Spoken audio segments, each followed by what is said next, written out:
नमस्कार दोस्तों, आप देख रहे हैं ट्रेड विथ मिस्टर ए, जहां मिलती है सबसे तेज और ऑथेंटिक मार्केट अपडेट।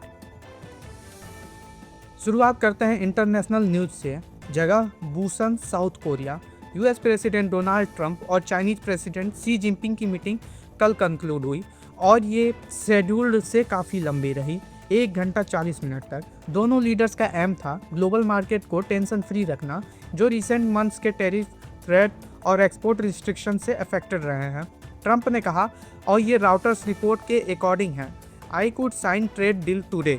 और लीडर्स ने ऑलरेडी काफ़ी चीज़ों पर एग्रीमेंट कर लिया है, जैसे कि फेंटानाइल टेरिफ 20% से 10% रिड्यूस किया गया। China rare earth exports continue करेगा। यूएस टेरिफ ऑन चाइना 57% से 47% रिड्यूस होंगे। ट्रंप अप्रैल में फिर चाइना विजिट करेंगे और शी जिनपिंग का कहना है कि ट्रेड टीम्स कंटिन्यूसली इश्यूज को नैरो डाउन करेंगे और कॉरपोरेशन एक्सटेंड करेंगे, including illegal migration, telecom fraud और मनी लॉन्ड्रिंग। अब दोस्तों, आपको क्या लगता है, क्या यह trade deal finally global markets के लिए पॉजिटिव सिग्नल देगा? नीचे कमेंट्स में अपना ओपिनियन जरूर शेयर कीजिए। अब चलते हैं कैपिटल मार्केट्स की तरफ। सेबी ने कुछ इंपॉर्टेंट अपडेट्स अनाउंस किए हैं। सबसे पहला, क्वालिफाइड स्टॉक ब्रोकर्स के लिए T+0 रोलिंग सेटलमेंट इम्प्लीमेंटेशन का डेडलाइन एक्सटेंड कर दिया गया है। पहले डेडलाइन थी 1 नवंबर 2025, लेकिन फीडबैक के बाद अब QSB को और टाइम मिल रहा है to set up systems and processes. दूसरा अपडेट, सेबी ने नॉन बेंचमार्क इंडाइसेस जैसे बैंकेक्स, फिन निफ्टी और बैंक निफ्टी के डेरिवेटिव एलिजिबिलिटी के लिए नए गाइडलाइंस दिए हैं। बैंकेक्स और फिन निफ्टी में एडजस्टमेंट सिंगल फेज में 31 दिसंबर 2025 तक कंप्लीट होंगे। बैंक निफ्टी में चेंजेस 4 मंथली फेजेस में और मार्च 31 2026 तक कंप्लीट होंगे। ये स्टेप इंश्योर करेगा orderly rebalancing of index trekking funds, basically market के स्मूथर फंक्शनिंग के लिए। आगे बढ़ने से पहले अगर आप अभी तक हमारे चैनल को सब्सक्राइब नहीं किए हैं तो जल्दी से सब्सक्राइब कर लें, ताकि आप कोई भी अपडेट मिस ना करें। अब बढ़ते हैं फूड डिलीवरी जायंट स्विगी की तरफ, जहां नंबर्स थोड़े मिक्स्ड लगे हैं। स्विगी ने अपना FY26 का सेकेंड क्वार्टर में net loss 74.4% year on year बढ़कर 1092 करोड़ तक पहुंचा दिया है।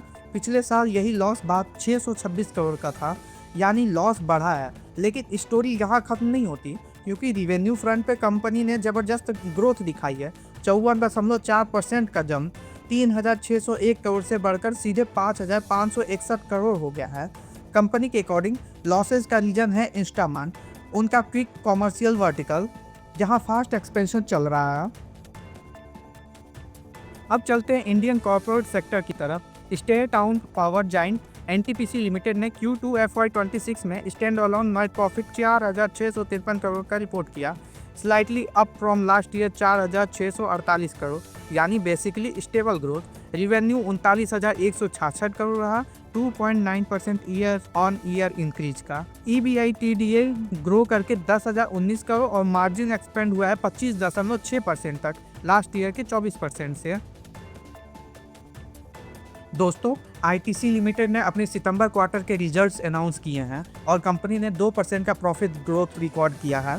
नेट प्रॉफिट 5,078 करोड़ से 5,180 करोड़ तक पहुंचा है, mainly due to higher sales volumes in the core cigarette business. लेकिन इंटरेस्टिंगली रिवेन्यू साइड पे पिक्चर थोड़ी मिक्स्ड रही। कंपनी का टोटल रिवेन्यू 2% गिरा है, 19,859 करोड़ से कम होकर 19,382 करोड़ हो गया। अब सवाल ये है, क्या सिगरेट बिजनेस के स्ट्रेंथ के बावजूद ITC अपनी नॉन टमाकू वर्टिकल्स को एक्सेलरेट कर पाएगा? एक और बड़ी खबर, ITC के बोर्ड ने अप्रूव किया है voluntary delisting from the Calcutta stock exchange under SEBI 2021 delisting regulation, यानी ITC के शेयर्स अब सिर्फ मेजर नेशनल एक्सचेंजेस पर ट्रेड होंगे, NSE और BSE। और अगर आप ITC के लॉन्ग टर्म इन्वेस्टर हैं तो लाइक बटन जरूर दबाइए और channel trade with mister A को सब्सक्राइब करना ना भूलें। और अब थोड़ी challenging news, Motilal Oswal financial services limited ने Q2 FY26 में प्रॉफिट 68% ड्रॉप करके 362 करोड़ तक आ गया, compare to 1,120 crore last year. Revenue भी down 1,849 crore from 2,841 crore year on year. लेकिन सिल्वर लाइनिंग भी है, total AUM 46% year on year grow करके 1,77,000 करोड़ हो गया। Thanks to strong mutual fund AUM growth 57%, यानी अर्निंग शॉर्ट टर्म में डाउन है लेकिन long term assets growth promising लग रहा है। दोस्तों, state run telecom operator BSNL ने इस क्वार्टर में एक सॉलिड परफॉर्मेंस दिखाई है। Union telecom minister Jyotiraditya Scindia ने बताया कि सितंबर क्वार्टर में BSNL ने अपना 93% रिवेन्यू टारगेट अचीव कर लिया है, जहां कंपनी ने 5,740 करोड़ के टारगेट के अगेंस्ट 5,347 करोड़ कमाए हैं। मिनिस्टर ने कहा, यह एक स्ट्रॉन्ग परफॉर्मेंस है कंसीडरिंग हमने काफी एम्बिशियस गोल सेट किया था। और अगर पूरे हाफ ईयर का फिगर देखें तो BSNL ने FY26 के पहले 6 महीनों में 11,134 करोड़ का रिवेन्यू जनरेट किया है। अब BSNL अपना FY26 का full year target 27,500 crore achieve करने की तैयारी में लग गया है। चलते हैं ऑटो सेक्टर की तरफ। Hyundai मोटर इंडिया लिमिटेड ने अपने सितंबर क्वार्टर के रिजल्ट्स डिक्लेयर किए हैं और नंबर्स ने एक्सपेक्टेशन को बीट कर दिया है। कंपनी का रिवेन्यू 1.2% ईयर ऑन ईयर बढ़कर 17,461 करोड़ तक पहुंचा है। CNBC TV 18 पोल के एस्टिमेट 17,535 करोड़ के थोड़ा भी लो, लेकिन फिर भी सॉलिड परफॉर्मेंस है कंसिडरिंग वॉल्यूम 1% डाउन था। सबसे अच्छी बात, Hyundai का EBITDA की 10% ईयर ऑन ईयर जंप करके 2,430 करोड़ तक पहुंचा है, जो मार्केट एक्सपेक्टेशन से भी ज्यादा है। और मार्जिन स्टोरी तो और भी इम्प्रेसिव है। कंपनी का EBITDA मार्जिन 12.8% से बढ़ के 13.9% तक एक्सपेंड हुआ है, जबकि पोल एस्टिमेट 13.6 का था, यानी मार्जिन ने एनालिस्ट को प्लेजेंटली सरप्राइज कर दिया है। तो दोस्तों, आज की मार्केट अपडेट यही थी। कैसी लगी आपको ये खबरें? अपनी राय कमेंट सेक्शन में लिखना न भूलिए।